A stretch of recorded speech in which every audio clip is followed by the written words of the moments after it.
question about Ukraine. Now that the meetings in Berlin have wrapped up with Zelensky, is there a timetable for going to Moscow? Is a delegation going?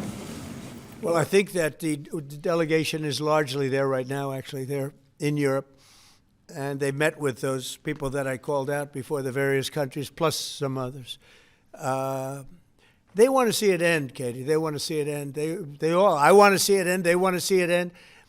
I actually think that President Putin wants to see it end. You know, I've had good talks. We've had good talks with Russia, and I think they'd like to get back to a more normal way of life. Mr. President, follow up there. An Article 5-like deal seems to be emerging without NATO membership for Ukraine. If such a security guarantee is offered, what incentive is there for Ukraine to give up any sort of territory? Well, look, you have, they've already lost the territory, you know, to be honest. I mean, the territory is lost. But in terms of security guarantee, we're working with Europe on it. Europe would be a big part of that. And we're working on the security guarantee so the war doesn't start up again. We don't want to have a war start up again. You know, as I said, with Thailand and Cambodia, two people I get along with great, and I dealt with them, and I called them, and I said, look, fellas, you got to relax. You got to take it easy. They lost.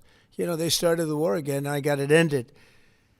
And things like that are going to happen, war. There's nothing pretty about war, nothing good, and there's nothing you can do to predict what's going to happen. But I think we've made a lot of progress with respect to Russia and Ukraine, I hope.